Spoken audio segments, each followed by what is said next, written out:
Welcome back to Off Ball Takes. This is your host, Yarby Laws, and this is my co-host. Christopher Wells. We appreciate all the support on the recent content. And speaking of that, we do have a comment to read from David Cicitelli on YouTube, and he commented on one of our shorts previously, and he said, "Please keep posting; it will be worth it eventually." And I think those are some great words of encouragement. That's definitely something that we needed to hear. And yeah, I think it's really cool that somebody left a wholesome comment. So thank you, David. Yeah, I mean, we appreciate that because again, we are trying to get this channel to grow, and we have, over the summer, our channel kind of started blowing up where we were getting subscribers left and right. So, Mm-hmm. obviously it's slowed down a little bit, but we're still trying to kind of, grow. So, obviously, thanks, David, for the comment. We appreciate it and hope that keep up with us by subscribing and liking our content. Yeah, that's the end goal is, to get the content, up to a level where, it's sustainable and stuff like that. So, before we do get started, please don't forget to like and subscribe and follow us on Instagram and TikTok at the OBT Podcast for more content and updates.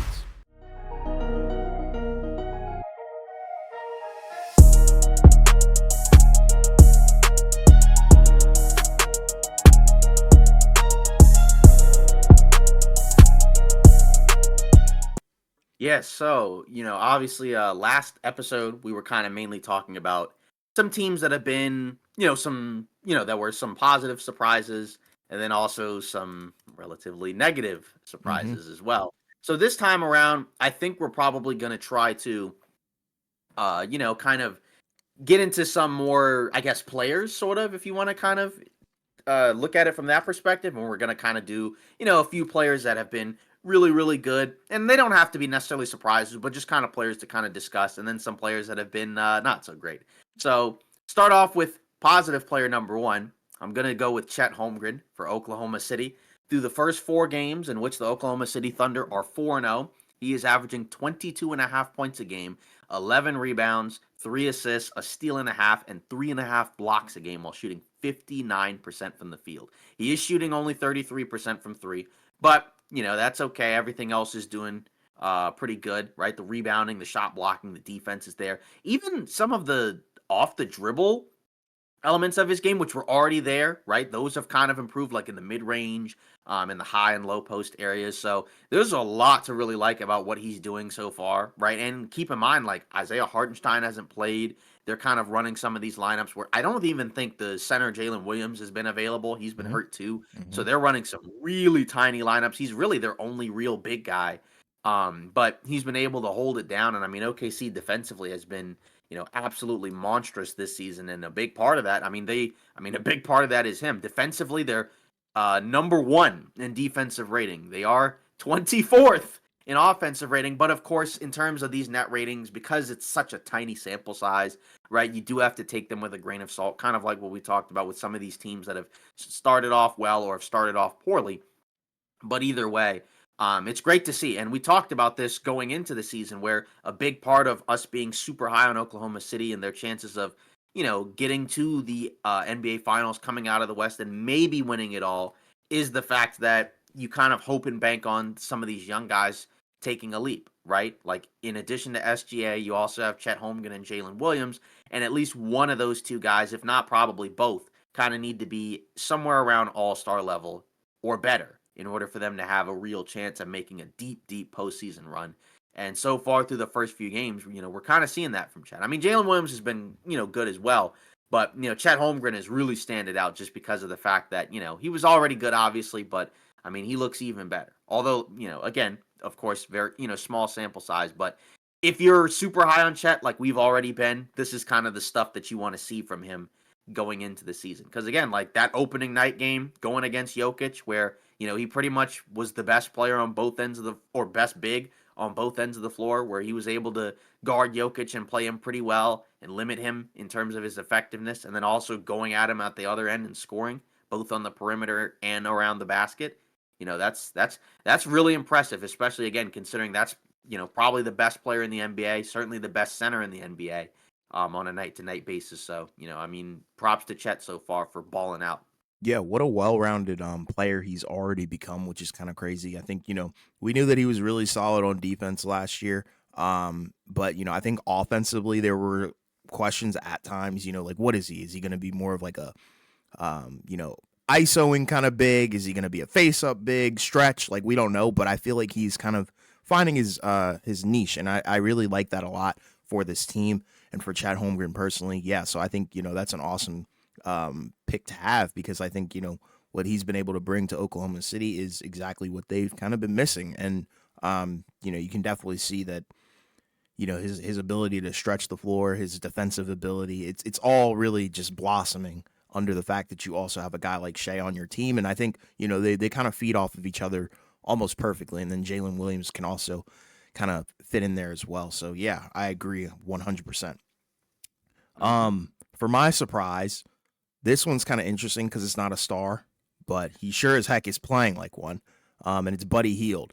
This guy has been very surprising to me because I didn't think that he was going to have like a crazy, crazy impact on Golden State. I didn't think, he was going to be practically winning them games. But yeah, he's averaging 21 points on 50%, from the 3-point line, which is awesome. He's fit right into what Golden State, has done in previous years and why they've won championships. So shout out to him for that. 50% from the 3-point line, 50% from the field as well. So yeah, and he's shooting 9 threes a game. Obviously, we all know that he's one of the best, 3-point shooters in the league, but for him to have this kind of impact on Golden State entirely is something that I didn't really see coming. Yeah, I mean, you got to factor in. We talked about it, right, with Buddy Hield, where, again, I think when you look at his regular season impact overall, I mean, he's had a pretty good career, right? Because, I mean, he's generally speaking one of the league leaders in 3-pointers made, 3-pointers attempted. I mean, this season he's taking just under 10 a game, right? And he's making basically 5 a game. So he's shooting, like you said, 50% from three. And, again, a key thing is that Steph, the last couple of games has been out, but they haven't really missed a beat just because of the fact that in addition to what they're able to do on the defensive end, you got a number of guys that are able to kind of shoot the ball and space the floor in some of these lineups, right? Whereas like last year, like obviously they still shot the ball well, but you just kind of had limits to what they were able to pull off. I still do have some concerns about the fact that like I just don't really like the idea of a 12-man rotation. I just think you need some better guys. But either way, Buddy Hield has pretty much kind of lived up to his billing so far for the Warriors. It's just again, it's never really been about the regular season. It's been, he hadn't really been in the playoffs at all. So very small sample size of playoff games, but on Philadelphia, he was kind of getting played off the floor. But obviously, you need to be able to win regular season games if you want to get to the playoffs. And so he's been one of their most impactful players so far in the regular season because, like you said, he's been able to fit, basically been like a Klay Thompson replacement pretty Yeah, much right. off the bench, right? Where like he can just kind of come in and just, have these stretches where, he kind of has the freedom to just kind of let it fly. And we know he is one of the best 3-point shooters in the league. So, and again, like at the time, I didn't have a problem with the signing at all. I was just kind of curious as to what the rotation would look like and how many minutes he would get. But I never really had like too many concerns about him being able to, at least knock down threes for them. But, again, like what he's been able to do so far through the first 5 games is impressive because of the fact that, especially like I said, in these last few games, Steph has been out. So you need the extra offense from somebody while he's been, while he's dealing with this injury. So, Buddy Hield has kind of lived up to the billing so far. We just gotta have to see if he's going to keep it up. Yeah, right. Yeah. So, I mean, again, like, and we talked about it just from the perspective of a lot of these guys, that we're talking about. They're not all, like you said, stars. Some of these guys are, guys that, are kind of on like the lower tier. Hmm. Um, Another player that I'm gonna mention is as a good player. Well, I don't know if surprise is the right word, but it kind of is just based off of what it looked like last year. Was Grady Dick for the Toronto Mm-hmm. Raptors, Good one. averaging 19 points a game, shooting 48.5% from the field, only 34 from three. But again, a very tiny sample size. But by and large, he looks significantly better than he did last season. Obviously, starting in a bigger role after Gary Trent Jr. left the Toronto Raptors. We were kind of wondering because he was a guy that I think a lot of people were high on in the draft, and us included. But at the same time, last year he didn't really look all that great. Obviously, as moves happened over the course of the season, he got more minutes and opportunities, but he only played in 60 games and only played 21 minutes a game. But now, as I mentioned, with all these guys kind of in and out the last couple of years, he's getting the touches and he's making the most of it. So So far he kind of looks like a solid offensive guard. Obviously, the splits and the percentages are gonna, be up and down just based off of, the night, especially because they don't have a ton of talent. And they've also had some injuries, unfortunately, to deal with. Like Scotty Barnes is going to be out for at least a few weeks, which is a rough thing to deal with. You've Yeah. had Emmanuel quickly only really playing like a game or so, and then RJ Barrett has just come back from his injury.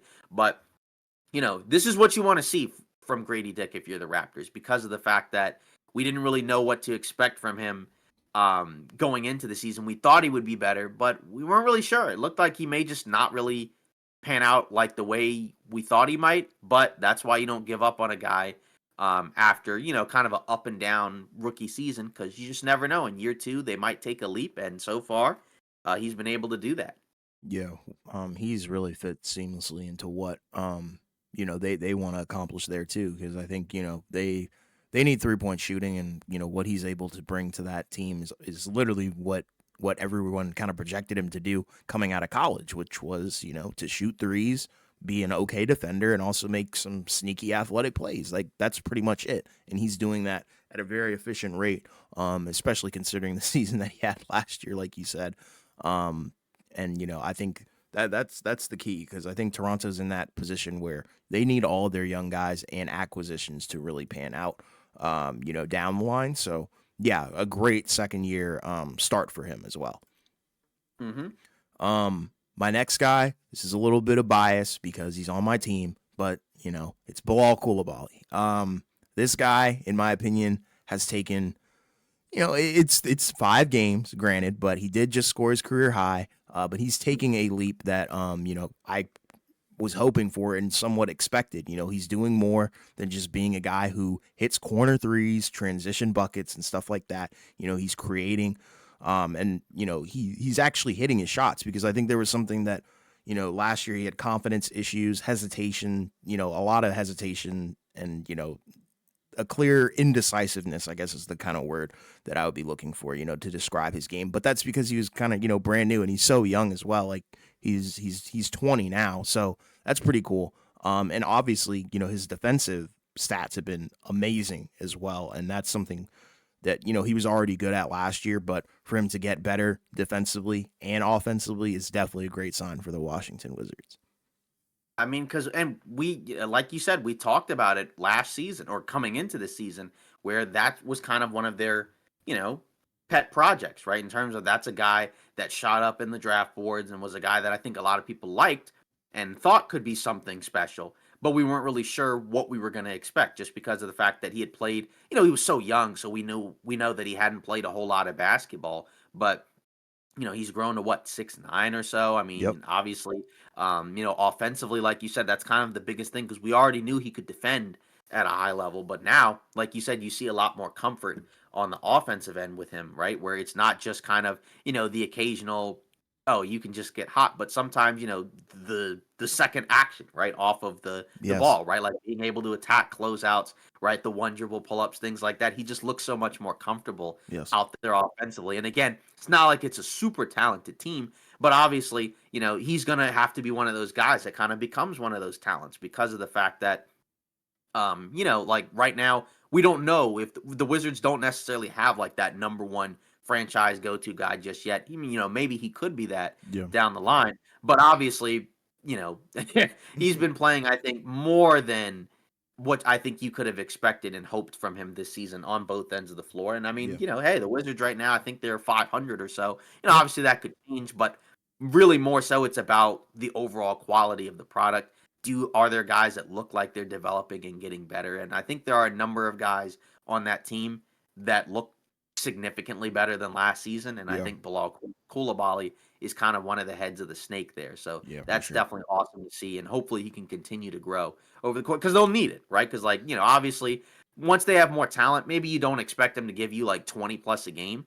But just in general, if he can continue to carry these skills over the course of the season and beyond, then he's going to have a chance to be a really awesome two-way guy, right? Yeah. Like, I'm not calling him the next Kawhi, but like obviously he could be, somebody that's more than just like your typical 3-and-D guy. Like he could even be like a McCall Bridges or something like that. Yeah, because the thing that's also cool is like he brings that athleticism factor that I think a lot of 3-and-D guys do lack. It's more so you're either really Right. good at defense and you're super athletic, or you're really good at defense and you only shoot threes. But Yeah. yeah, I think he's taking all the right leaps so far. Yeah.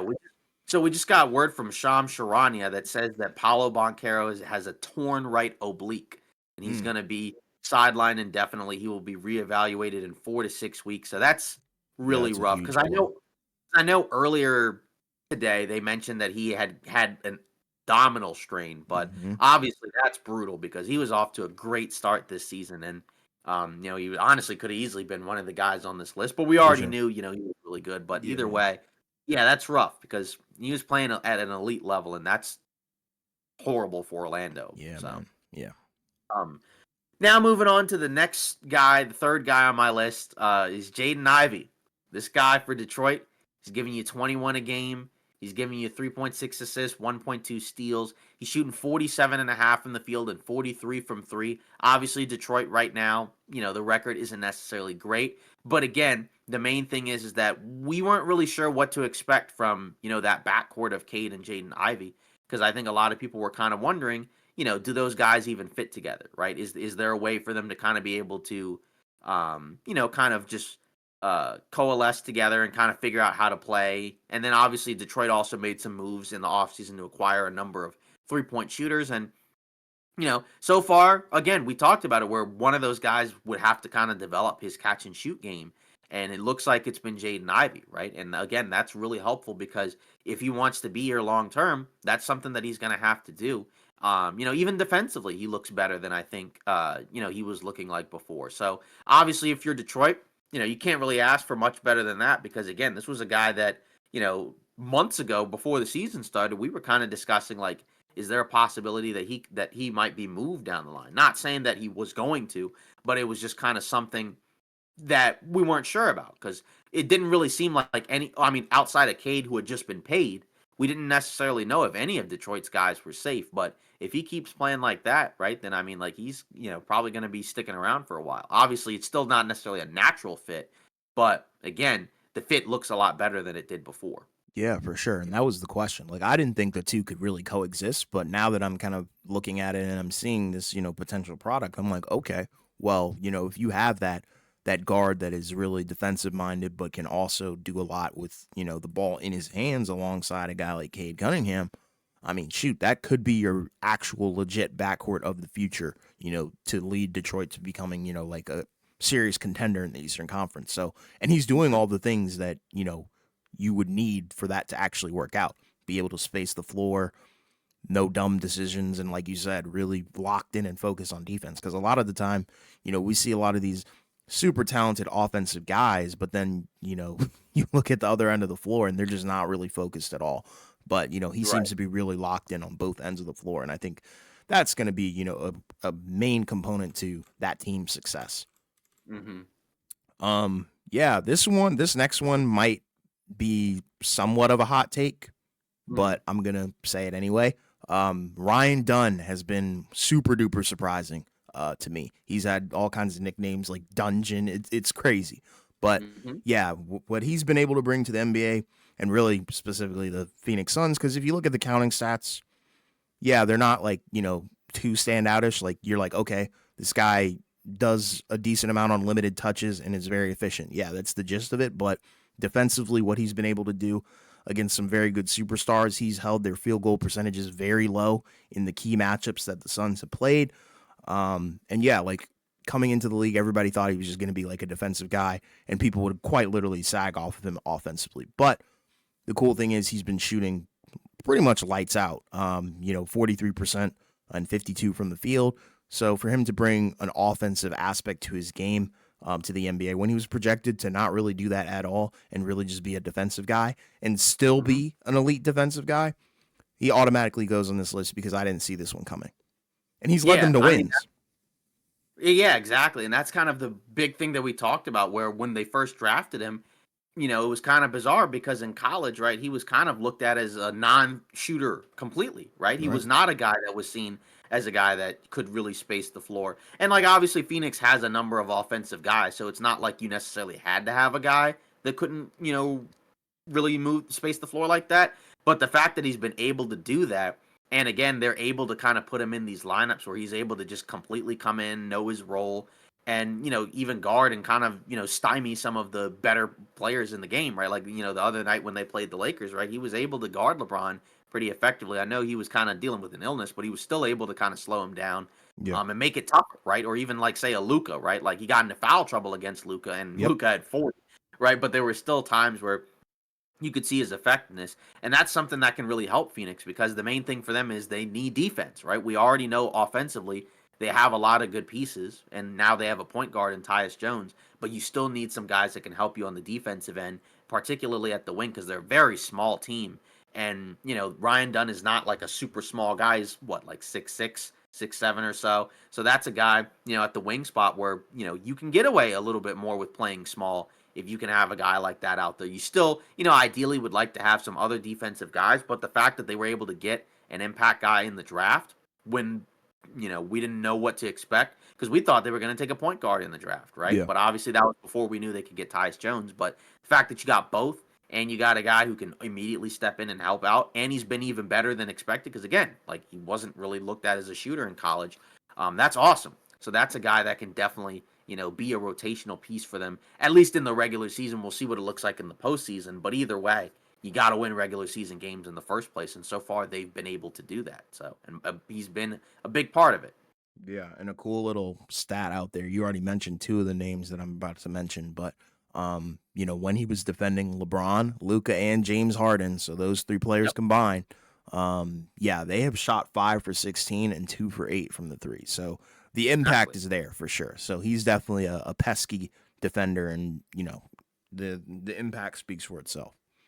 Exactly. And that's the cool part of, that's kind of the thing that we're seeing in the NBA where like you got to grab some of these young guys in the draft and get them into your rotation if they're ready, because those can be, very cost effective guys to add to your rotation for basically nothing.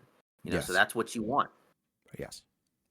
So now we're going to move into some more disappointing guys, to kick off the season. And the first guy that I'm going to start with is a young player by the name of Keontae George, and he looks very awful right now. He's averaging 13.6.5 assists. Which doesn't sound bad, but he's shooting 26% from the field, 22.6% from three.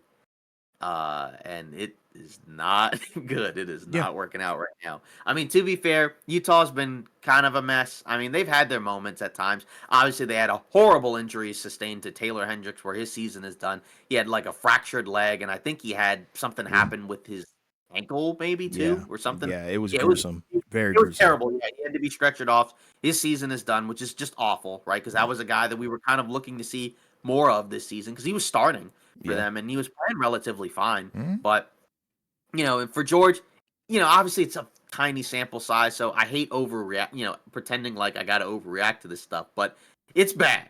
Like I mean, he can't obviously when you're shooting below 30% from the field, that means you're not hitting your jump shots. You can't get to the basket, and even if you do get to the basket, you can't even finish. And like in a couple of the games that I've seen, it just kind of looks like he's just lacking some strength, where it just kind of feels like he's forced into whenever he drives into the paint. He's kind of forced into these awkward angles where he kind of has to sort of trick a shot in, and it's just very difficult to do, especially because he's not like a super athletic guy. Like he's quick, and he's not like like an unathletic player or anything, but he doesn't have like that upper gear of athleticism. To go with, that you could make up for if you, were kind of a skinny guy, like say a Ja. Obviously, Ja's got generational athleticism, but either way, it just hasn't clicked so far. And again, it is kind of a weird team, so maybe that's just kind of part of it. And like they have a lot of, guys that I don't really think fit together necessarily. But either way, I would have liked to have seen more from him. Especially just because of the fact that it just feels like he just can't get anything going right now. And like, because he's kind of essentially their, I mean, they have Colin Sexton. So like he's been playing relatively okay, I guess. Really? You think so? I disagree. I don't know. I thought he's been very poor. I don't know. I could be wrong. But like, and that's kind of what I'm saying where it's like they don't really fit. And so No. it's like that's kind of the main issue. And yeah, I'd like no, he hasn't really been that good. Mainly because his 3-point shot has been atrocious. And again, through 4 games, small sample size. But that's the point that I'm making. Like, I just don't think those two guys can realistically fit together. And obviously, I'm not saying like, oh, you have to do X, Y, and Z. But like, just either way, I would like to see, not completely horrible play from him, going forward. And again, like, I'm not really sure. I feel like some of the fix is just that, like, he's just going to have to just probably some of those shots are just going to have to go in, because I mean, like, I just don't think he's like a 20 something percent from the field type of guy.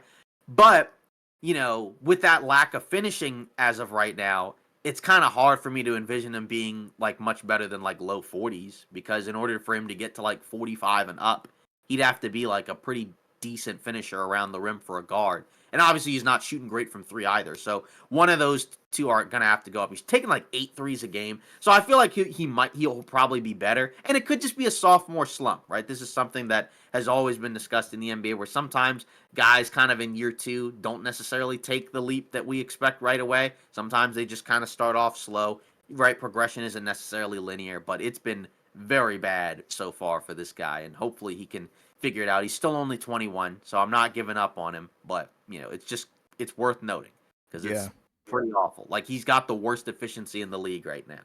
Yeah. I mean, like, and the efficiency was kind of always a question with him. I feel like even last year, like everybody saw the flashes, the playmaking, scoring ability and stuff like that. But the question always kind of was like, how good are you at this? And I guess, I do have to agree. It has been very disappointing and underwhelming, I guess, from the scoring and efficiency aspect. But I think there are still a couple of things to like. I do like the playmaking still. The turnovers, unfortunately, are up, but the assists are also up. So that's kind of like a double-edged sword there. But regardless, yeah, very, very, very surprising in my opinion. But I feel like Utah's just messed up this year. Like it's really bad. Like I don't feel like I really see a whole lot of success from Right. a ton of those guys. Like even like the rookie Cody Williams, he has looked just as bad as Keontae George. Granted, he's a rookie, but Right. everybody over there for some reason has forgotten how to shoot threes. But that's neither here nor there. I'm sure we'll talk about Utah at a later date.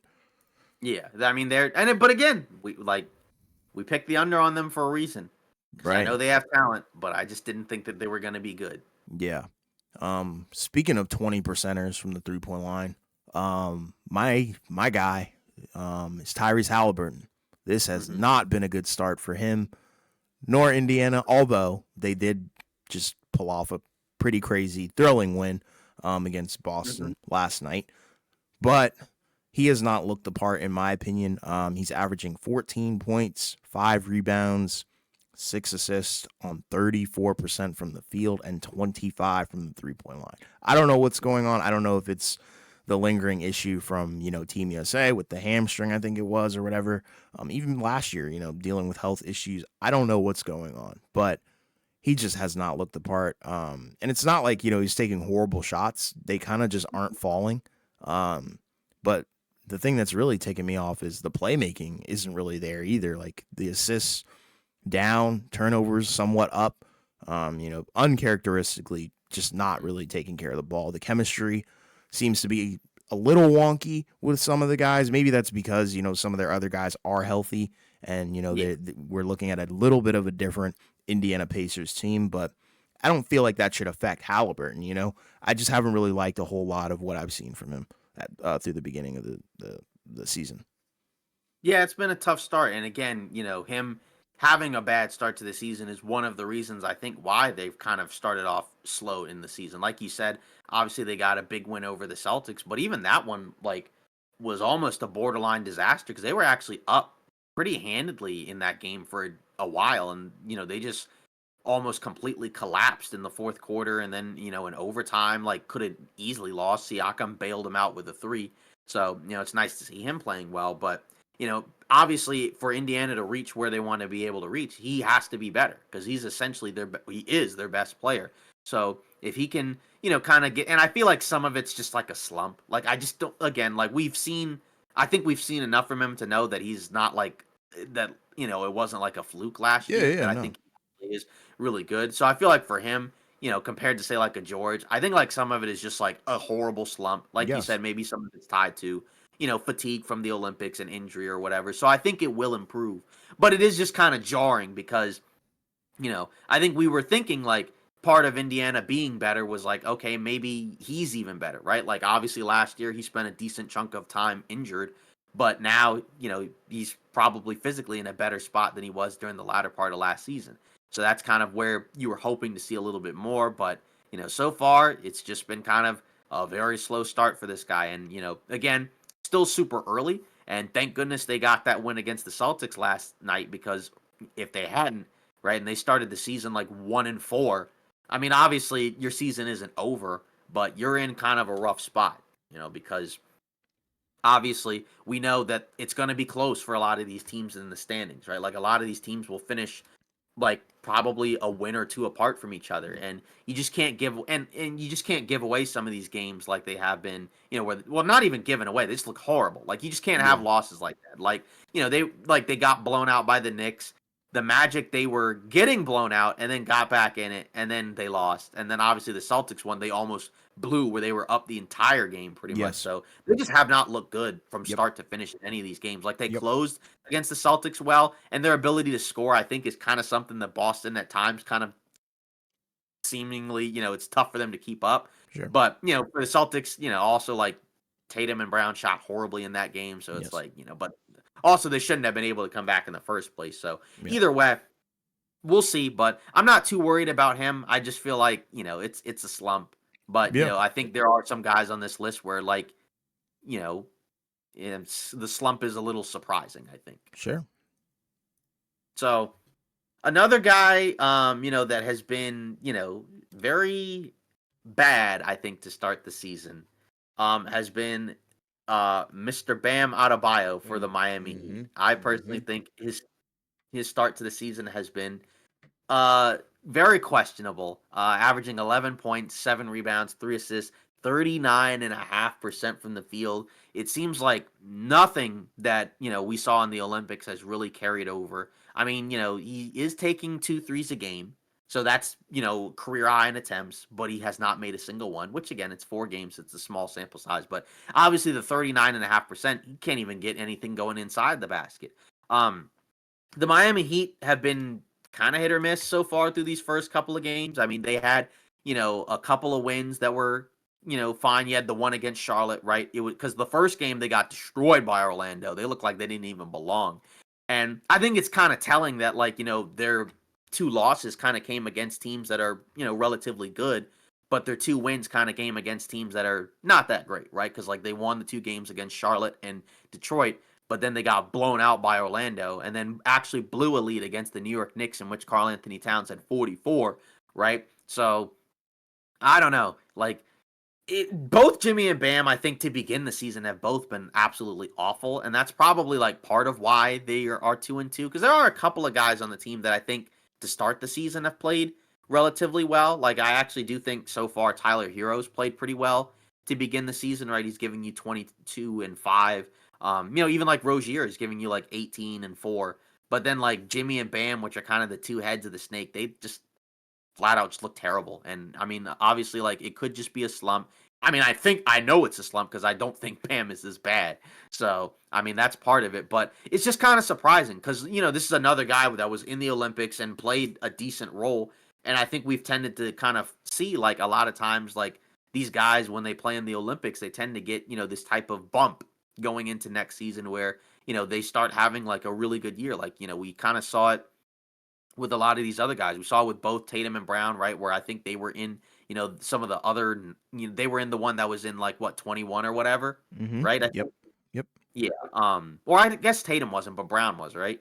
I think they both were. I Okay, don't yeah, know. that's what I thought. Yeah, that's what I thought. But Or I remember both. I don't know. yeah, but either way, like we've seen, guys in the past be on these Olympic teams and play pretty well, and kind of over the course of the season, like look really awesome because they're hanging around super other talented guys, with accomplished resumes. But it just hasn't worked for him. Again, I think he'll be better. It's nice to see him like taking threes and expanding his offensive game because that's probably going to have to happen. right? In order for Miami to get to where they want to go, especially because Butler, at this age, probably can't over the course of the regular season, do as much every single night. But, so far it's led to mixed results, honestly, not really good results. I mean, obviously, like you don't expect them to start the season off 4-0 because a couple of those teams are good teams, but I don't know. I mainly expected more from, those two guys, especially Bam, because again, that's the guy that's supposed to be on an upward trajectory. Especially again coming off the Olympics run. But, I think he'll be better. So I'm not really concerned, but it is just kind of worth noting because he has looked really awful. Yeah, yeah, really, really bad. I don't really know how to explain it, but he really just looks like a very bad undersized center at the moment, and I don't think that's a good recipe, for Miami considering the way that their roster is constructed at the moment. So he needs to really figure that out. And like you said, it's not just him; it's really kind of collectively him and Jimmy Butler, and I think that's something that probably you need to be concerned with very early in the season like this. I more so was on the fact like I thought it was going to be more so the other guys that were going to be horrible, but it's been the two stars, which I think is very unacceptable. Considering what their goals are and definitely considering what's at stake here. Is it the end of the Jimmy Butler era? Right. All these questions that we do have, and it's like, you can't have Bam playing like crap too. So I think he needs to figure that out ASAP. Mhm. Oh boy. This one I know a lot of people are gonna say this wasn't surprising. But to me it was. Russell Westbrook. Yeah, Okay. not good. Not good at all. And we talked about it last episode with Denver as a whole, where that whole bench unit has just looked god awful. And for him to kind of be the first mate, of the team and kind of, commanding that bench unit, it hasn't looked good at all. His stats have looked very bad. Nine points, 2 rebounds, 3 assists, Yeah. 27% from the field.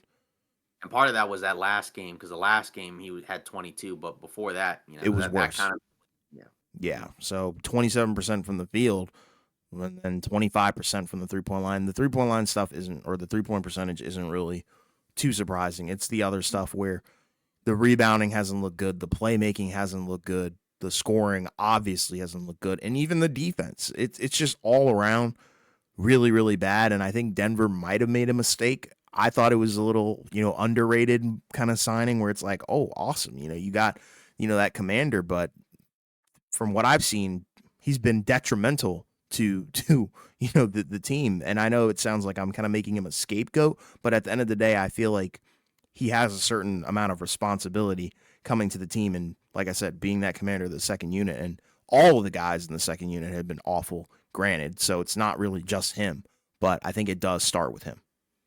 Yeah, and we talked about it where, when it first happened, I was I mean, they had reported that it was probably going to happen, but I was just kind of surprised that they were going to do it just because of the fact that we know the last few seasons, right? Obviously, it's a tough player to kind of build around and, and put, other units of guys around him just because of the fact that, there's got to be a lot that kind of has to mesh well. And I think the problem for the Nuggets is there's just so many guys on this roster that have not been able to consistently hit from the perimeter. And when you add Russell Westbrook to that, it makes it even worse. I do think his play will pick up. Like, I just don't think he's like this just bad of a player. Like that last game, he was significantly better. He ended up not really closing because they don't really need him to close. But either way, like just the floor that you can have with him, I think is kind of an example of why it's probably going to be really difficult come playoff time to make that work because of the fact that, he's a guy that teams are going to just sag off of and, they're going to put their center on him and kind of force him into either taking jump shots or, kind of taking it into the paint against, bigger guys that, where his athleticism is not quite what it used to be. He's still a good athlete, but it just hasn't been as much juice as I think you would have liked to see. But like you said, to be fair, everybody for the Nuggets in that second unit has been pretty bad, right? Like Mm-hmm. in terms of the only non, core guy that I think has been good is probably Christian Brown, but he's playing mainly with the starters, so you kind of hope at least he would look decent. But all the other guys like Peyton Watson, um, and obviously Westbrook and, Shards and others, they just look like garbage. I mean, honestly, like Yeah. right now, They like look it's washed. bad. They look horrible. Look like they don't know how to play. Right. Like, and for Denver, like they are 2-2, but like all these games have been coin flips aside Yeah. from that first game where they got blown out. Like they were in overtime games against both the Brooklyn Nets and the Toronto Raptors, right? And both of those games they could have easily lost. Jokic is basically leading the league in scoring, and I just don't necessarily think that this is what you would have wanted, right? Because I think the whole point I would think of signing Russell Westbrook is so that you don't have to have that Right. from your starter, so that way you can have, like you said, a guy quarterbacking the second unit and making some of these other guys who aren't as good kind of work in some way, shape, or form because they don't have to do as much of the heavy lifting. But it just hasn't worked so far. Like I was never high on the move, regardless. I think he'll be better than this, but I don't necessarily like see this really working out positively for Denver. But I think like it's just hard to feel like that this team is just like not a good team with Jokic on it. You know what I mean? Like I think that's kind of the weird thing so far. And again, they've creeped back up to 500, but it has not looked pretty. I mean, so Yeah. they Agreed. found they got some good offense going in the Brooklyn game, but and part of that was Westbrook was significantly better, but that's the problem is he's going to have to be much better in order for their second units to really click cuz he's the only real source of offense you have in that second unit cuz all the other guys are really more so specialists. I like on paper they're supposed to be two-way guys, but so far the offense just has been completely absent for a lot of those guys, including Westbrook. So we'll see. But yeah, right now it has not looked great for him. Just Yeah. but again, I do think it will be better. Just again, it was always just a questionable signing because you just don't really know. Like because I mean at the end of the day, I think it's very tough to kind of fit him on a lot of these type of rosters, but you kind of hope that like okay, this should be in theory the best guy that he's played with in a little while, right? But it just hasn't really mattered, honestly, at this point. Yeah. You're right. So, I mean, moving on, I guess we'll kind of go to another one. And this one is a guy on the Rockets, Mm. by the name of Alperen Şengün. Mm-hmm. He's been a little weird to kind of start the season. His first game, I will give him credit. He played very well, albeit it was against the Charlotte Hornets. But, you know, on the season, 15 a game, 12 and a half rebounds, which is good. But only 3.5 assists. He is giving you 2 steals, but he's shooting 38% from the field.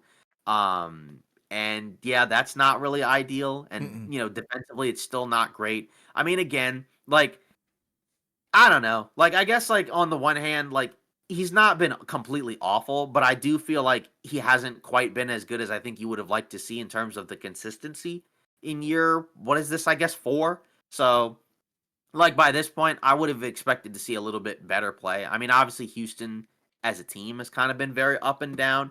And, obviously, we'll see where they go from here, because I think they have looked a little better recently. But, so far, I have been a little disappointed in him. But either way, like, I'm not really, like, worried or scared just yet. It's just kind of something, worth noting just because, Houston's offense has been a real problem in a lot of these games, even though like their defense has been, I think, fine.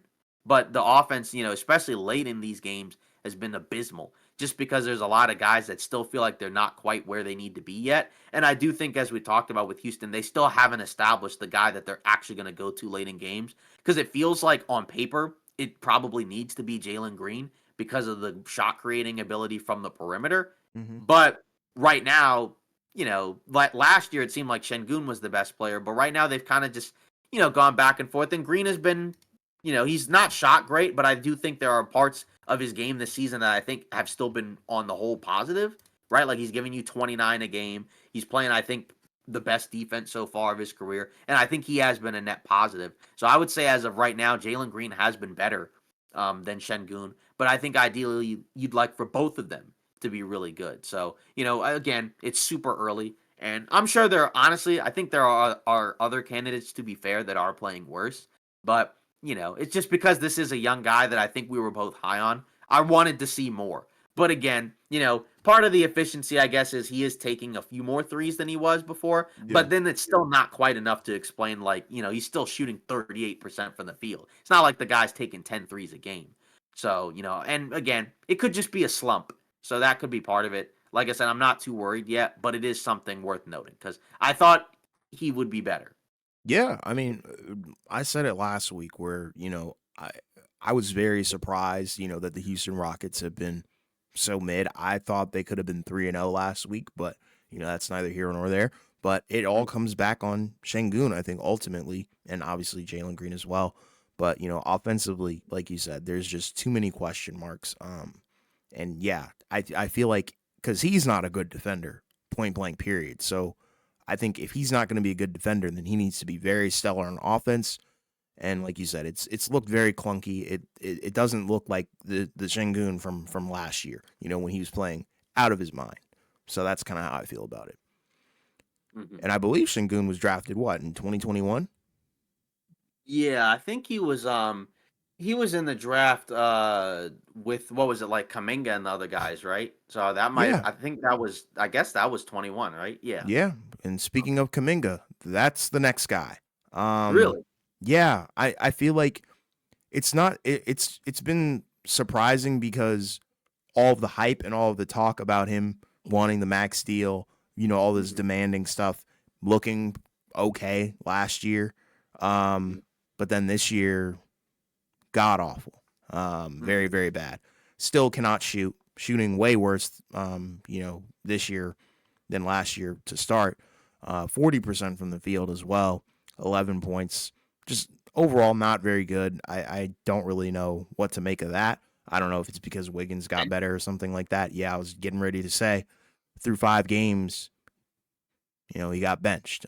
So that might be a indication of a trade incoming, something like that. I don't know because I'm sure he's not going to be happy about that considering what we saw from him last year when talking about his role and usage and stuff like that. So that's been really surprising, and it's like they've been so good without really needing him too much. mhm. I know, like he's been playing 23 minutes, so it's not like he's not out there. But when he's out there, I just feel like they could win if he wasn't. You know what I mean? Like Yes, it's sir. been very, In spite of him. yeah, unnoticeable. Not a whole lot of impact plays, not a whole lot of impactful minutes as well. And it's like, the guy makes decent plays, but I don't know how to feel about it. I just feel like it's through year 4. I'm expecting more from a guy with that kind of potential and definitely the way that he carries himself, you know, when talking about max deals and usage and stuff like that. So very disappointing through 4 years for me. Right, and I think that's kind of you hit it on the head where this is a guy that I think sees himself as more so like a star level guy, but on this Warriors team, like in theory, I guess they kind of need him to sort of be a star level guy. Hmm. I think the problem was that initial starting five that they were trotting out was just not an ideal starting group for him because of the fact that you're talking about a number of guys in that starting five that don't really create their own offense, guys that teams aren't really guarding necessarily, and it seems like he was kind of the one that took the biggest hit because like Draymond's been shooting well from three, and then Wiggins before he got hurt was playing pretty well. Steph obviously we know what he can do, so Kaminga was kind of the odd guy out there, and again, he's looked better coming off the bench. But again, I think the problem is that's not really a strong case to really, get like a big extension. Is that like, he looks better, as a second unit guy, right? And again, obviously the Warriors, like you said, they've got a lot of depth. So, like you said, they haven't really needed him to really play at a high level in order for them to win these games. Like coming off the bench, he's been good, but again, like they're blowing teams out like pretty much almost every game that they've won. Hmm. So, they haven't necessarily like you said, needed him to play at a super high level. You just kind of wonder how long does this go on, right? Because obviously, I'm sure he can play good soldier and come off the bench. But like you said, last year he had a problem with it because we had the whole article and stuff come out about how like you said, he felt he couldn't succeed under Steve Kerr. So and if this is different because this is going into this is a contract year. So and that's kind of I think what kind of the main plan for Golden State was this season was probably see if they could find a way to hang around during the regular season with all the depth they have. And then maybe if the right deal comes along, maybe kind of move these guys for some type of package. Again, I don't know what that deal is as of right now, right? We Hmm. know Markkinen's off the table. We know Paul George is off the table. Hmm. Markkanen signed the extension, so he can't be traded. And then Paul George obviously just signed with the Sixers, so he's not going anywhere. Yep. So I don't know what it is, but it is weird because he has been better. But he was really bad to start the season, and I do think he's better than what we saw. But I still feel like I don't think he's quite as good as what some people say he is. And I mean, I don't know how all the Warriors fans feel about him. I think there are a number that do like him, but Some of them I think he's just a generational talent, and I feel like yeah, they're like 50-50 because some of them think that he's hot garbage, where it's like, we can win without you. right, yeah, like I feel like he's fine. Like I think he is good, but I don't necessarily look at him as like you know star high level star player. I feel like if he's one of your best players, you're probably not a very good team. Hmm. And obviously they are 5-1 or 4-1 or whatever, so they have been really good so far. But like you said, like I think you could probably name a few other guys on the roster that have been the biggest reason for that before you get Yeah, to him. yeah, So because like I said, they were winning earlier when he was playing horrible. So it is kind of something worth noting.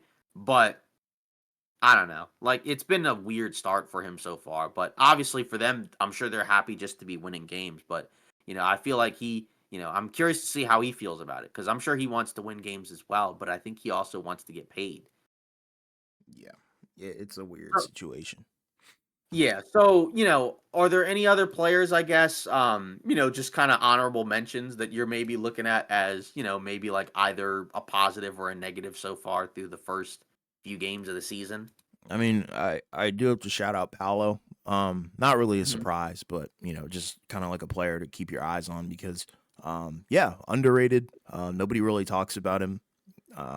But yeah, he's like that. He does a lot. His play style very similar to LeBron James and what he's able to do in his younger years. So, using his body, he even put up a freaking 50 bomb. I think the first 50 bomb of the NBA season. Mhm. So yeah, shout out to him on that. But yeah, he's looked stellar, and I think it's really changed the culture of the Orlando Magic now that they have their guy. They definitely look to him as a leader on and off the court. So they've definitely been rallying around him. So unfortunate with the injury and stuff, but yeah, that would kind of be one of my honorable mentions. Right. Yeah, I got a couple of just positive ones. Jared Allen, Yeah, he's been um, dope. and Zubac, right? Both of those bigs have been great. Cleveland has been on a tear so far this season. They are undefeated in the Eastern Conference. They started off with kind of a milk toast easy schedule, but the last couple of games they've played some good teams, in the Knicks Mhm. and the Lakers. Mhm. They've been pretty. They've had some pretty decisive wins, right? Evan Mobley has played awesome. Mitchell's still really good. Garland's been up and down, but I think he's been better as of late. And then obviously Jared Allen has been a monster, and that was a guy that we weren't sure what Cleveland was going to do with him, but so far Atkinson has come in, and he's done a really good job with them. He's kind of figuring out how to utilize all these guys at different points, and obviously we talked about Zubac with the Clippers, where he's been a revelation. I mean, we already knew he was good, but he's been even better, right? Him and Harden have worked really well together, right? And he's been like a huge bright spot for the Clippers this season. Obviously, they had a bad loss the other night to the Portland Trailblazers, right, where they lost by a point. But they have been, I think, a little bit more entertaining than I think you would have expected going into the season. Sure. And one more honorable mention from me. Mhm. Sticking with big men, Vucevic. I think he's had somewhat of a bounce back. Considering last year a lot of people were very low on him, and people still are. But for him to be Mhm. shooting 50%, from the field, and then also 45 from three, I don't think that's going to be sustainable. But if he can somewhat showcase that he can actually still shoot, yeah, I think that's a great thing for Chicago. Yeah. Then just one more positive, LaMelo Ball for Charlotte. I think he's Yeah. had, so far, he's been healthy. He's been impactful. He's given you 28 and a half, 7 and 6, shooting 44 from the field and 40 from three. So far, I mean, that'll get it done. Obviously, for Charlotte, they are missing a number of players again. And that's Yep. kind of been, the story for the Charlotte Hornets, where they do have a number of talented young players. But for whatever reason, those guys just can't seem to stay healthy. So if they can get healthy, and he continues to play at that level, I think they'll win some more games and be a lot more competitive. But, either way, yeah, just because obviously we talked about him last year, where last year he started off poor, then he played really well, then got hurt. But, so far he's been consistently good this season. So, Yes. and then, just you can add on to if you want to LaMelo Ball, and then do you have any other negative mentions if you want? Nah, Lamelo's look great, and the cool thing is I think he's excelled, obviously in the efficiency stuff, but one leap that I think he's taken is kind of being aggressive and finishing better. Because I know that he, Yep. kind of was one of those guys where it's kind of similar to like a Keontae George, like a lot of unnecessary, tough, fancy finishes, but I think he's looked a little bit more comfortable in the paint, and that's something that I think can be very useful to a guy like him. At his height, don't shy away from contact. I get it. His build and is maybe a little bit more fragile than others, but regardless, I think he's looked aggressive and definitely looked the part. Very exciting player to watch.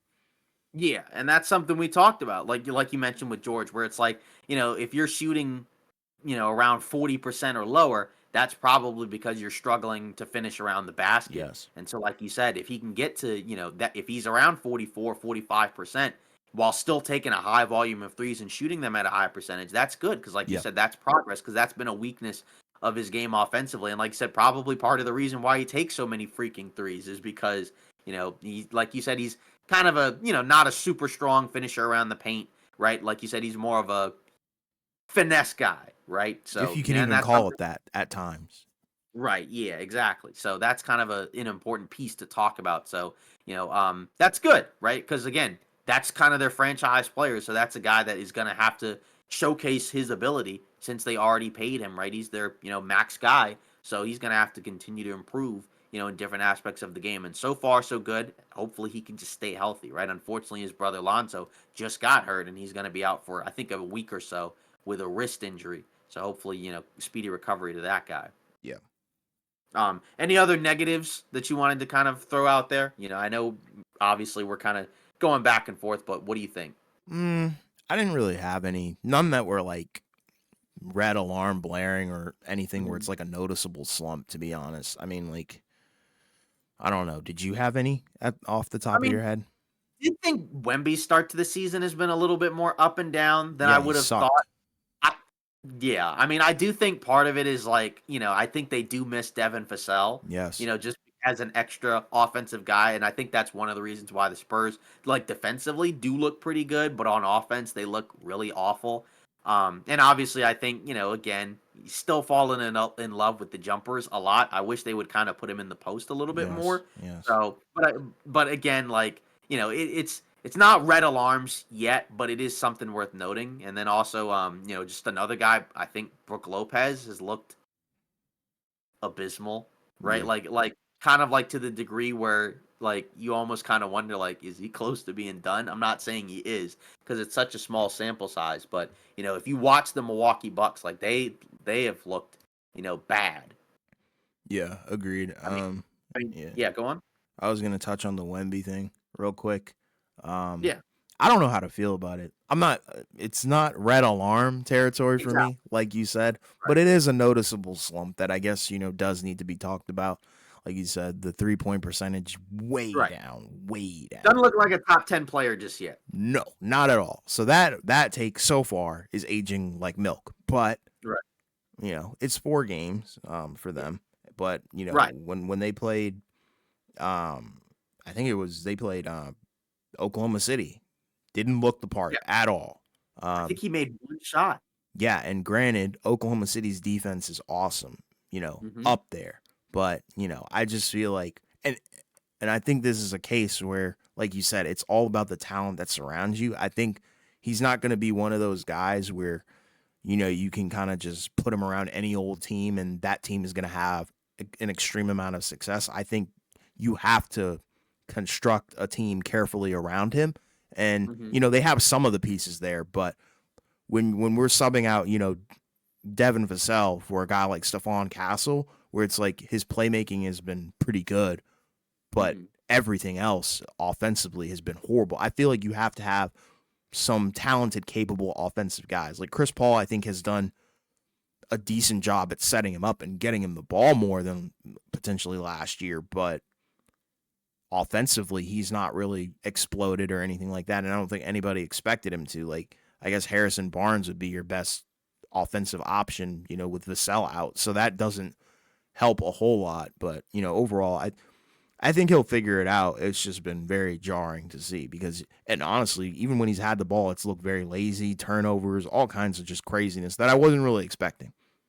Right. Yeah, exactly. And again, like I think it'll get better, but you know, I think just overall, like this is one of the reasons why we didn't. I know some people were really high on the Spurs, but this was one of the reasons why we kind of were taking the under for the Hmm. Spurs because of the fact that, like, yeah, Wemby's probably going to be better, but I still don't really think the team around him is probably good enough to be able to win the amount of games that they would need to cover that spread. Like, they'll probably win more games than they did last year, I would hope. But I don't see them like competing for one of those top 10 spots. I still think they'll be a bottom 5 team in the West, but just probably better than last year. Like they Yes. may not be the worst team in the West. Maybe they might be like, I don't know, somewhere between like 11 to 14, who knows? I Yes. mean, cuz obviously like the West, there's a lot of good teams in there, but just I don't know. It's just like it hasn't looked good. I think is kind of one of the issues. Is like you expect them to not necessarily win a ton of games, but I think you would hope that it would look better. But Hmm. but again, you never know because Yep. some of these teams and because again, as we mentioned, very small sample size and. Some of the teams that looked kind of weird to begin in like game 1 or 2 now have looked better, and then some have looked worse, and then some have been basically about the same. So, Yep.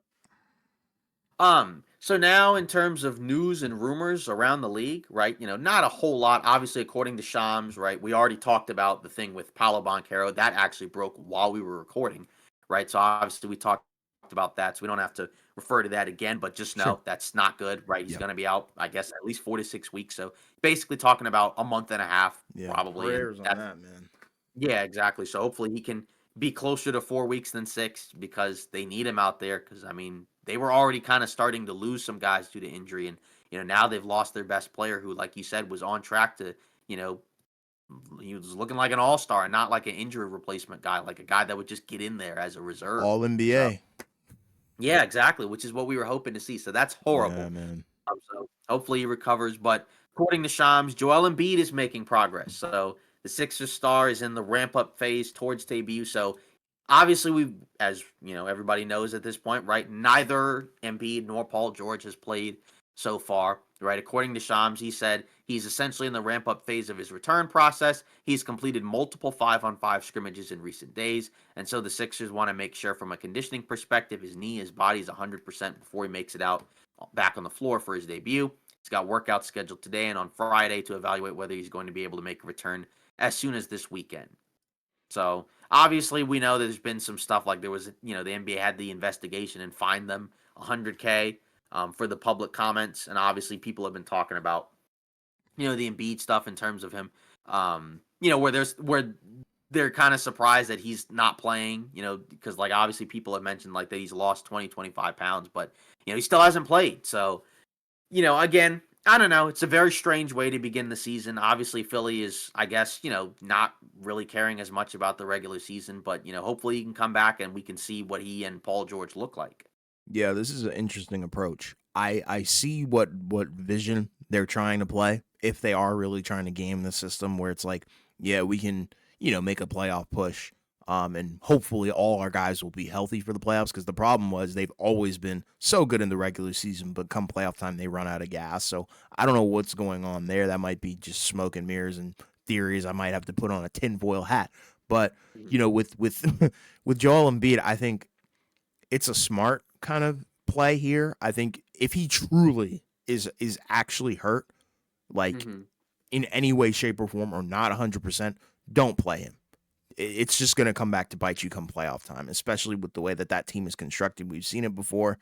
We saw it last year. You can't afford to do that if you're Philly. I think take your time with it, and he'll come if he's actually hurt, then he'll come back. And have an immediate impact. Just don't rush Yeah. anything and don't further an injury if there actually is one. Right. And this is kind of the tough part where this is why it's, kind of tough to evaluate Philly because, again, neither of their two best or two of their three best guys haven't played. Hmm. And, obviously, like you said, they are kind of more so preparing for the playoffs over the regular season. It's just the problem is that I just feel like we haven't really had real evidence of that really working. Like generally speaking, the teams that have won the titles have taken a very serious approach to the regular season, and their guys have just been healthy, right? Hmm. That's kind of the tough part. And obviously, to be fair, right, teams that have won a title and then maybe like the next year they kind of take the regular season, not quite as seriously, like they take a step back, but they've already proven it, right? So like Yeah. they're kind of in a spot where they already know what it takes to be able to win. But say for the Sixers, they haven't proven anything yet, right? They haven't gotten past the second round yet. So, obviously, I'm not saying that this is going to come back to bite them, but because like you said, the main thing is you have to make sure that Embiid is healthy. Because if he's not healthy, you have no chance anyway. So you have to protect your superstar and make sure that he's in the best shape that he can be in order to contribute. Because like you said, we know that he's good enough to that if he's healthy, we're not concerned about his level of production.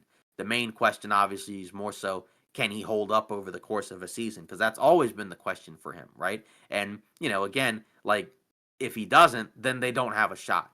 But obviously, I don't really have an issue right now with them doing that. I don't think it's that big of a deal. But I do think, it's tough because, like you said, it's not something that, generally speaking, has been able to lead you to a title. Like I know with Kawhi and the Raptors, they did do the load management thing, but they also, had the fortune or, of the Warriors guys getting hurt in the finals. And that was probably the biggest reason they won. Outside of that, most of these other teams, generally speaking, have been, you know, towards the top of their conferences. And obviously, like, you're not going to win a whole lot of games when your best players are mostly out. So, but again, there's still plenty of time left, right? Like right now, the Sixers are 1-3, so they're towards the bottom of the East, but that's only 4 games, so they could easily make that up. Assuming that Embiid and Paul George come back within the next week, and then Yeah. if they can play most of the rest of the way without getting hurt, like Hmm. if they could play I don't know 60 something games, then that would probably be enough to get them to close to 50 wins. Yeah. So, and then, kind of moving around. So, according to CBS Sports, Giannis linked to Heat and Nets. NBA exec says teams are quote unquote hopeful for potential Antetokounmpo trade this season. So, we've already started this, obviously. I think Giannis himself, right? He talked, we talked about this in one of the previous episodes where he said, I could be traded, obviously, or something like that. And then I think he kind of was calling out the team, a game or so ago, right? Because they have not had a strong start to the season, and then they ended up still being bad. As we were recording over the course of this recording, they just had a game where they got destroyed by the Memphis Grizzlies. I think they were down. I think they lost by, I want to say 23. I think they were Yep. down by like as much as almost 30. Like they Yep. just looked awful. I mean, Lillard was terrible. To be fair, before that, he had been pretty good this season. This was by far his worst game. I mean, he had like what 4 points. I mean, that's probably the worst game he's had one of his worst games ever. Because on the season, he is giving them 28 and 6. So Right. he's playing, I think, overall, this game aside, much better than last season.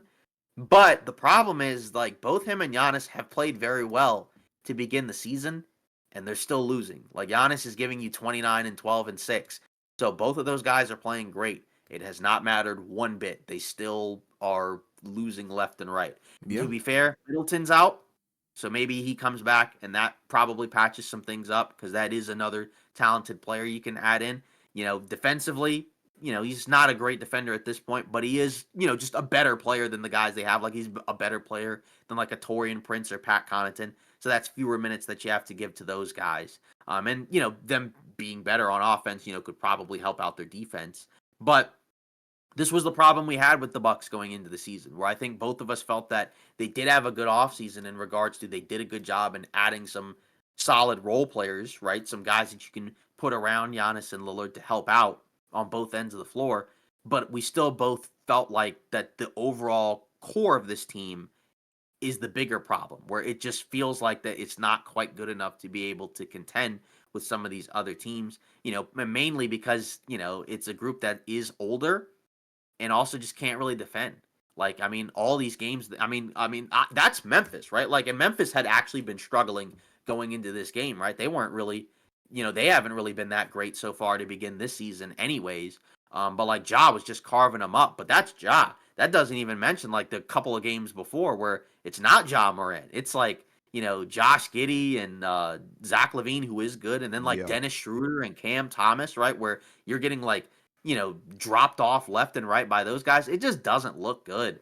And it gets to a point where you kind of wonder, they're going to have to figure this out because, I just don't really see a scenario where anybody's going to feel great if, we're, a month into the season and the Bucks are still playing like around or below 500 level basketball. Like, is it going to get to a point where he's going to just ask out for a trade? I mean, I don't know. I don't think so, but I don't know because, I think both of us thought that the Bucks might be better, but I still think neither of us expected them to, really be that much better. Mainly just because like again, we talked about the core infrastructure of this team is still the same, regardless of the other additional role players they added. And like they're gonna have to do something, because as of right now, it just doesn't look good. And again, like they've already changed the coach. They've already swapped out some rotational guys. So what else can you really do? I think, like I said, Middleton's probably the guy.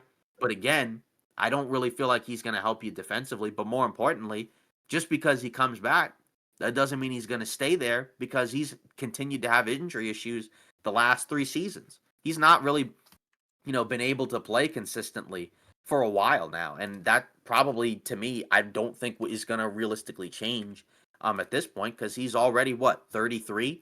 So, in the last few seasons, he's played 55 games, 33 games. 66 isn't bad, but, you know, the games have trended downwards, right? Where he had been like a 70, 80 game guy, for most of his career. So that's a major problem that he's going to have to figure out because, that the Bucks are going to have to figure out because if they don't, then I don't really know where they realistically go, right? Like they played the Celtics, both Giannis and Lillard were awesome, but then they lost because they got destroyed by Peyton Pritchard off the bench. So, I mean, I don't really know what you can do about that because that's not going to change, right? Like they're not going to just magically get better defensively on the perimeter. So, and Brook Lopez looks bad. I mean, he just kind of looks, I mean, again, he's not there are multiple guys that are struggling for the Bucks right now. You're not going to be 1-3 because of just one guy, but there's just been a lot of really, just the play has not been good. Like Pat Connaughton's also been awful. So, and that's a guy that we kind of said a while ago probably was going to have to get moved. But, I just, what's the fix? Because, and then like, is there a world where this gets bad enough that he asks out? Because, like, my question would be, where is he going? Like, what team has a package to realistically Yeah, acquire him? that was going to be So, my question. yeah, so. I mean, it's a sticky situation, and I I remember we made that short, and people were on our head tops about it. They were like, no, no, no, they did enough, yada yada this, yada yada that. But at the end of the day, like, look where they're at now. It's not good. Mhm. Immediately, Chris Middleton is not playing. And like we said, Giannis and Dame are gonna be fine. Like we're Right. not worried about their Little's been numbers. better here. Yes, Dame has looked sweet, but the other guys have looked horrible. And it's like I don't know what to make of it. I think it's age. Just the unit is probably I don't know if I guess the right term is like the game has kind of surpassed what the Bucks were able to do in terms of, that championship run. But also you don't have a freaking Drew Holiday. You don't have Yeah. that kind of player that Giannis kind of needs. And that kind of goes back to what I was talking about with Wemby too. Like Giannis needs complementary pieces, and I don't think they have the right ones there. So it wouldn't surprise me if Giannis gets traded, but it would surprise me, I guess, like what would the package be? That it Right. kind of goes back to that. Like, What are yeah, what are like, what kind of package are we talking about? Because that's gonna right. have to be a star for a star Mhm. or something crazier. I don't know. Yeah. 'Cause, like, say the Heat and the Nets, Yeah, like, right. what's the package? Like, Jovic for Giannis? Probably not. No. Brooklyn, Ben Simmons for Giannis? Probably not. So it's like, I mean, that's just kind of like a fake trade, Sure. thing. I don't even think you can realistically do because of No. the contract. But I like I mean, those two teams I think are a little bit more surprising. Maybe not so much Miami, just because of the fact that like they've tended to, be rumored to a lot of stars. Yeah, that happens Um, every year. But Brooklyn is still the one that I feel like surprised me. I Yeah, just that's don't really know disgusting. why, like, what is the interest level there? Like, to be fair, Brooklyn has been at least more interesting and entertaining to watch than Yeah. I think you would expect for a team that's still not really that great. But It reminds me I of that, like when they got D'Lo. You know what I mean? right, Like that kind of vibe. yeah. But I just don't really know what the fascination is. I guess because it's New York, but it's not the Knicks. But like, I don't know. Like, I don't really get that one. But yeah, like the Bucks are gonna have to figure this out. But I guess the question is, was the Lillard trade a mistake? Because I mean, like last year, I think he was kind of a disappointment given what you would have expected. I think this year he's been better. I think part of it, like to be fair, is it's just like I think the trade is defensible just because of the perspective of he is a talent upgrade over Drew Holiday, and like in theory he's probably a more complementary piece at least offensively than Drew Holiday. But it just seems like the problem is like what you gave up on offense. Like you just have no defense. Like maybe it might have been Middleton you might have needed to move off of, and maybe not Drew Holiday necessarily. Yes. And Yes. I don't necessarily know how much value Middleton has at this point. I know Holiday had clearly had a decent amount of value, but that's the problem. Where it's like the trade is defensible. Like it's not as bad as say like some other ones where it was like Westbrook to the Lakers or some of these other ones. Like at least in like like I mean like because like on paper it makes sense because like I said it's a talent upgrade. And I guess to be fair, the Westbrook one was quote unquote a talent upgrade, but like Westbrook at that point was just not the level of player caliber wise where it was going to work, and it was just a really tough fit. Lillard, I think offensively is a good fit next to a lot of these type of guys. It's just again, you need more defense, and like it's just very hard to find those type of players for cheap, like in free agency. And then also like the draft hasn't really been that kind to them. Like they haven't really drafted anybody recently that really looks. That has been like a rotational piece. It's kind of just been guys that were kind of leftovers from their previous championship run, and that's and none of those guys that I don't think they really drafted, right? Like I mean, obviously they drafted Giannis, but outside of that, I don't know. It's just been kind of a disappointment. So like again, I think the trade is defensible, but I guess the question is now like, do they regret doing it? Because again, I understand it because also like then you had the issue of Giannis could have was in like the last year of his deal, so maybe he's frustrated and he leaves. But what do you think? Like Uh, hindsight, like this is a hindsight answer. This isn't really like because obviously you may not have predicted this. I mean, like we liked the Lillard trade, but we didn't expect them to win the title. But I think well, we thought they'd be better. well, I think it's already. I think it's too early to Okay, even really. I'm not going to say have the conversation, but have a right. verdict on it. That's fair. And the thing is, like as good as Drew Holiday, was for the Bucks in the title year, Right. amazing, Yeah. amazing. After Right. that, I think there was not necessarily like an extreme drop off, but I think people Right. were slightly lower on him than they Right. are now. His value has Yeah. gone Most people back said move up. him. Yeah, Most people said move him. yeah. Which I mean, I thought that was the right decision at the time, but Right. um, I think looking back on it now, like with Drew Holiday, you put him on a team like Boston and it's over. Like, you know what I mean? Yeah. Like that's almost a guaranteed title, Right. as long as everything goes right. Mm-hmm. But look at the way Boston is assembled versus the way Yep. Milwaukee's assembled. That's the problem. I don't think it's necessarily that you got rid of Drew Holiday. I think it's that you got rid of him, but also didn't do a whole lot elsewhere. You Right. didn't bring Yeah. in defensive minded guys. You didn't bring in a lot of two-way guys. So Right. now you're kind of stuck with the same core that got you the title, but they're older, worse, less durable. But you also brought in an offensive firepower guy who can't really defend. So I understand what the logic was, where it's like, oh my gosh, Yeah. Giannis and Dame could be the most unstoppable duo in the NBA, and at times they really do look like that. But it's the other holes that they didn't address, and I think that's really the main Right. problem with that team. But I'm not And going I to say it's a bad trade. I think it's right. okay. Exactly. And that's where I am too, where like I think the tough part to swallow is that the guy you traded ended up winning a title. So Sure. that's kind of the part where like you probably lost the trade. But I do think it's defensible from the perspective, like I mentioned, that it is a talent upgrade and they probably needed to do something. It's just, they haven't really been able to kind of make the other pieces around it really work. And that's kind of the problem where it's like you said, like you got a guy that's a super offensive player, but plays no defense. And like you said, the other guys around him outside of Giannis don't really play much defense either. Yeah. Right? Like, and, and some of the guys that you were hoping and relying on for some defense, they've started to kind of fall off. Like Lopez now is, he had a good year, the contract year a couple seasons ago. And he was good for them in the playoffs last year when they didn't have Giannis. But, it feels like he might kind of be a little bit washed. Middleton now is just constantly hurt. So that's kind of the problem there. Like, that's a max guy, essentially, that you need production out of, and you haven't gotten much out of him in the last couple of years. So, like, this is a hindsight conversation because I think at the time, I don't think, like, people felt like it was a mistake. It's just the bitter part to swallow is the combination of Boston winning the title and Milwaukee not having done much since then, right? Like they haven't really gotten any further than they did when they made the move.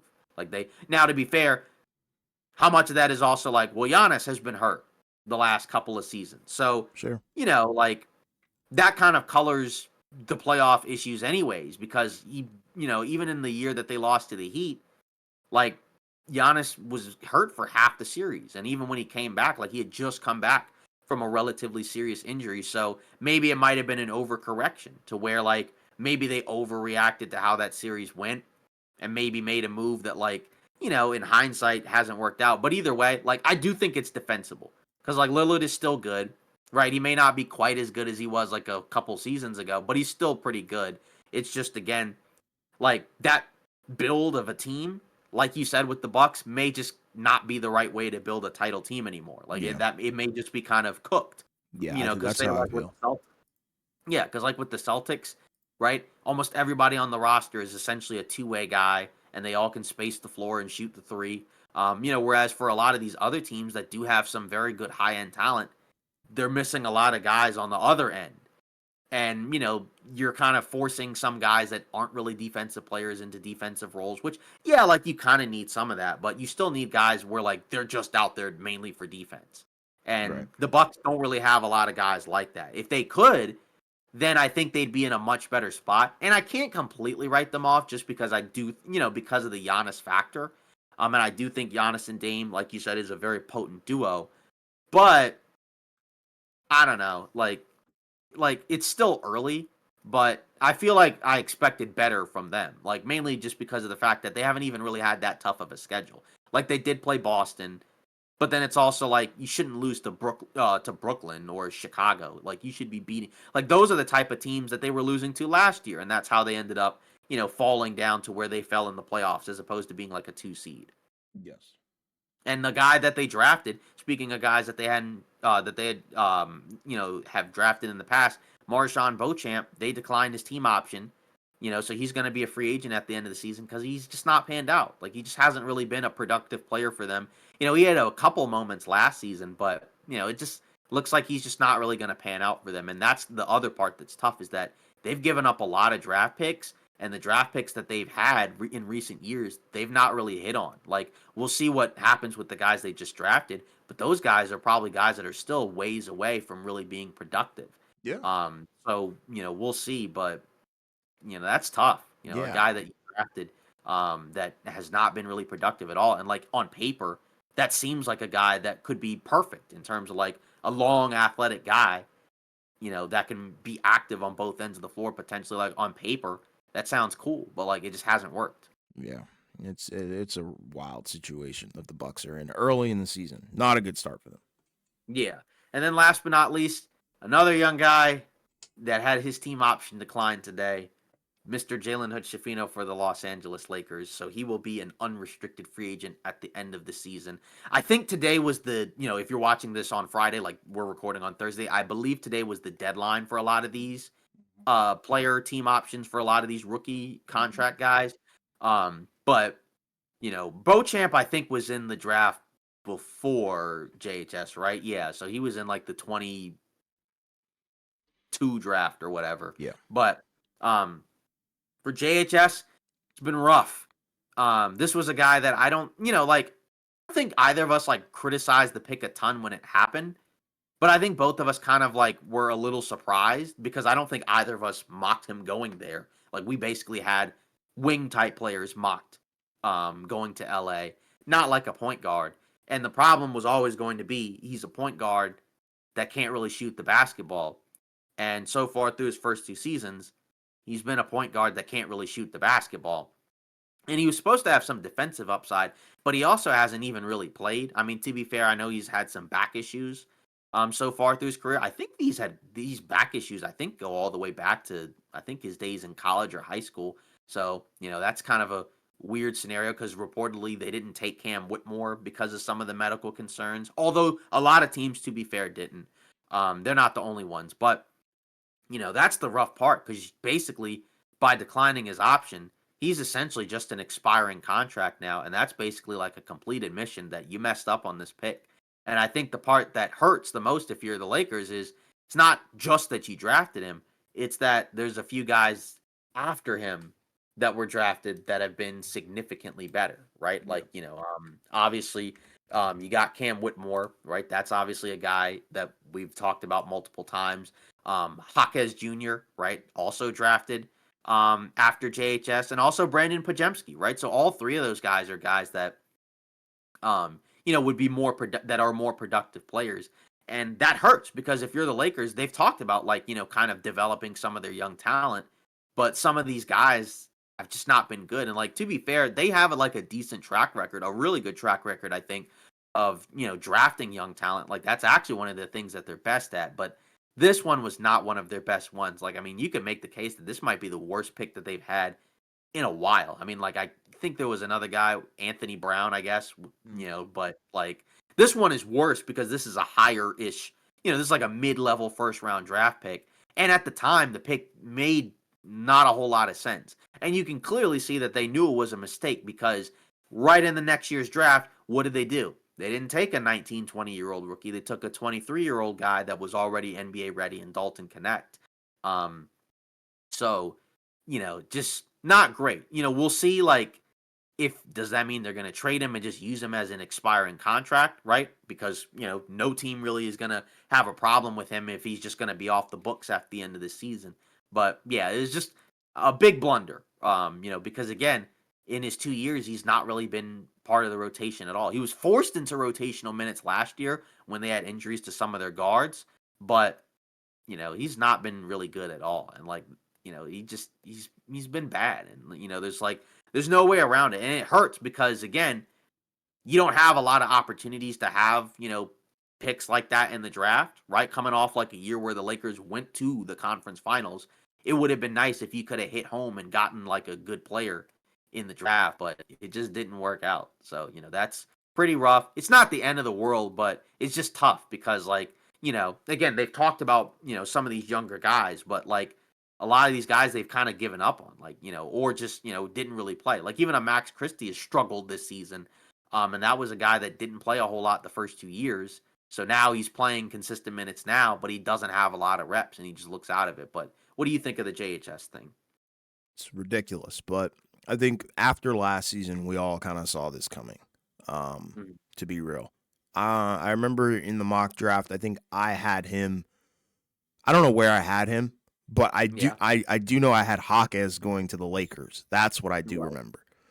I know, the talk is the Cam Whitmore stuff, but there are so many impact players that Yeah. they just missed out on completely. That probably would have changed maybe, a couple of things last season if we're keeping it real. But yeah, overall, I mean, I can see the potential. Like there are things to his game that I think, you can fall in love with, like the physicality, him being a taller guard, Mhm. but it's the jumper, I think, that's kind of like the huge red flag. And the fact that kind of went over scouts' heads and, went over other people's heads as well just isn't a good sign. But hopefully he gets a job somewhere else, but I don't know. That Yeah. doesn't look too Like good. yeah, and that yeah, because it definitely seems like his time as a Laker is It's fleeting, done. Yeah. right? Like obviously is because again, this is not something that normally happens to a lot of players on rookie No. contracts where after year two their option is declined. I mean, like Yeah. Yeah, I mean, he hasn't even been a Laker for much longer than like 12 months, right? Yeah, And they've literally. already basically like given up on him. And again, he just hasn't been good. So, like, and again, it's the combination of picking him and then not picking some guys right after him that have been good. Again, like, does it make did they go from what happened last season to championship? Like, no, but it puts you in a better spot in terms of the rotation because we've kind of seen with the rotation, even with the good start from them, they're missing certain types of guys, and it would be nice if you could have gotten some of those types of guys, one of those type of guys last year in the draft, instead of probably more than likely having to wait until the trade deadline again if you really want to do something, relatively meaningful. Like obviously they have gotten off to a good start, which is good to see.